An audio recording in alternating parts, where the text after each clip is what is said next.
L'échinacée est une magnifique plante à fleurs roses. Elle pousse naturellement en Amérique du Nord, dans les plaines semi-montagneuses, où elle fut longtemps considérée comme une plante sacrée par les Indiens. Il en existe plusieurs variétés, mais en phytothérapie, on utilisera plus souvent l'Echinacea purpurea. Elle est robuste, elle ne craint ni la sécheresse ni le gel. Et aujourd'hui, elle est cultivée à grande échelle aux États-Unis, en Nouvelle-Zélande, au Canada et en Europe.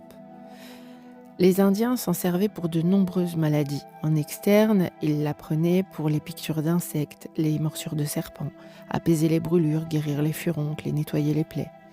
Et en interne, c'était le remède de nombreuses affections comme les maux de tête, les oreillons, les angines, rougeole, même petite vérole. Ce sont des éclectiques, un groupe de médecins phytothérapeutes fondé au début du XIXe siècle, qui introduit l'échinacée dans la médecine occidentale. Et de cette manière, ils se sont inspirés des connaissances traditionnelles indiennes.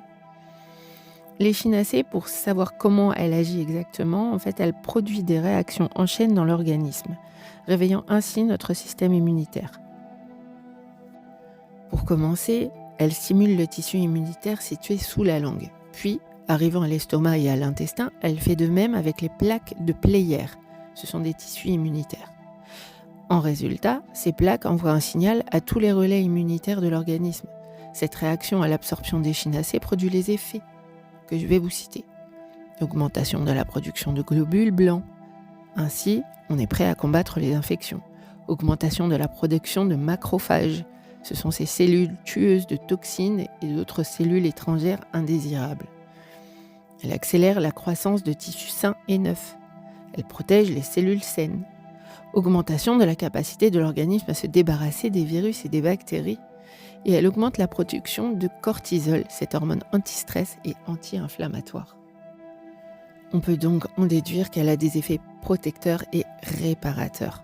En prévention, l'échinacée permet de mettre notre système immunitaire en éveil. En résulte, les virus et les bactéries sont éliminés avant d'avoir le temps de proliférer. Mais l'échinacée peut aussi jouer un grand rôle lorsque la maladie est là. Ainsi, on peut l'utiliser en cas de rhume, de grippe, de toux chronique, d'asthme, de mycose, d'infection urinaire, d'intoxication alimentaire, d'angine, d'amygdalite. En 2009, il y a eu une étude qui a été effectuée avec un spray contenant des extraits d'échinacée et de sauge. Et elle a montré qu'on obtenait sur le mal de gorge d'aussi bons résultats qu'avec les médicaments habituellement utilisés. Quant au rhume, un traitement préventif avec de l'échinacée en réduit la fréquence de 58%.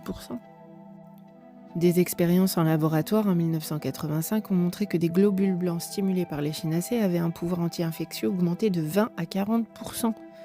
Et notamment une efficacité accrue contre les candidoses. On a d'autres études cliniques, cette fois, qui ont mis en évidence une amélioration de 50 à 120% de l'efficacité immunitaire après seulement 5 jours grâce à l'échinacée. Ce qu'il faut surtout, c'est prendre l'échinacée dès les premiers symptômes.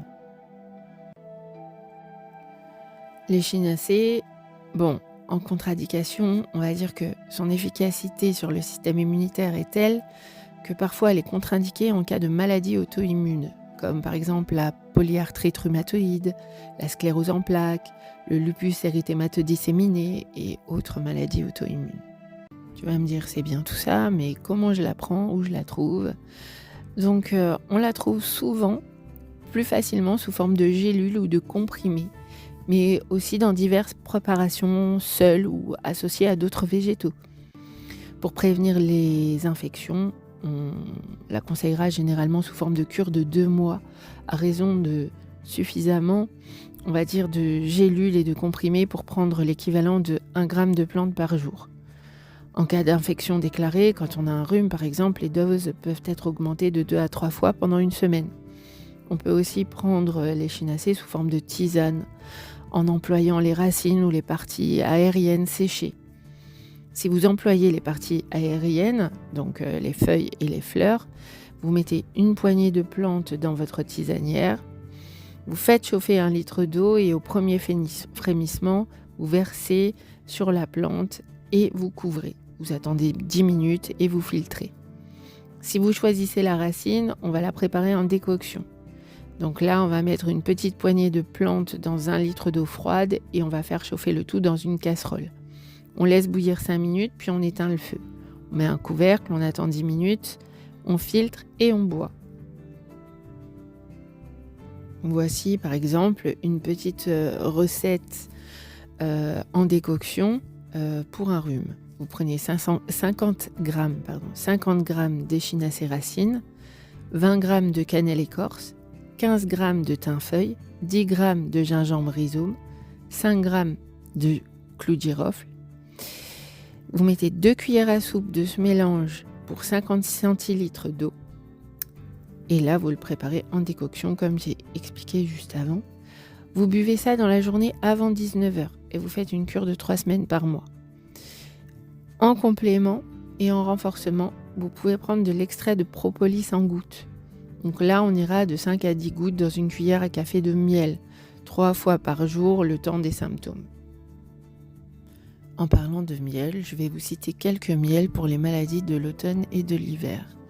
Donc on a le miel de sapin qui est très bon pour les trachéites, les pharyngites, toux, rhume, rhinite, rhinopharyngite, bronchite, grippe, fatigue, infection urinaire, anémie. On a le miel d'eucalyptus pour la toux, la bronchite, mal de gorge, parasites intestinaux, fièvre, infection urinaire aussi. Le miel de framboisier pour la bronchite, le mal de gorge, laryngite, pharyngite. Ce sont des miels qui ont vraiment des propriétés en commun.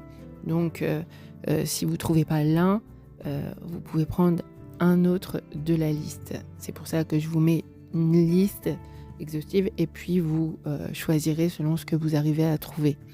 On a le miel de mélilo pour la maux de gorge. On a le miel de pin ou de sapin pour les trachéites, pharyngites, toux, rhume, rhinite, rhinopharyngite, bronchite, grippe, fatigue, infection urinaire et anémie. La même liste toujours. Le miel de ronce pour les maux de gorge et la toux. Et on a le miel de thym aussi qui est très intéressant pour les toux, angines, bronchites, aphonie, maladies infectieuses, infections urinaires, gastrite, ulcères gastriques ou duodénal, parasites intestinaux, la diarrhée, hypotension, fatigue physique et psychique. Donc pensez bien à la qualité du miel, un miel bio, 100% naturel, où on n'a pas d'additifs d'eau ou autre. On va préférer donc les miels de l'Union européenne.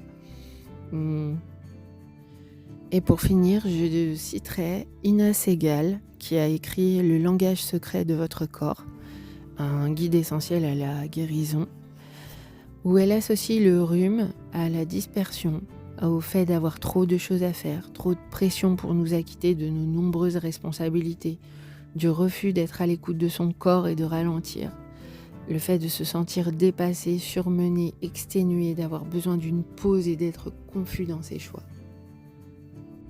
Et avec tous ces petits conseils et ces précieuses connaissances, rappelle-toi qu'il faut prendre soin de toi, avant tout. C'était la clé du calme, ta camarade vers la sérénité.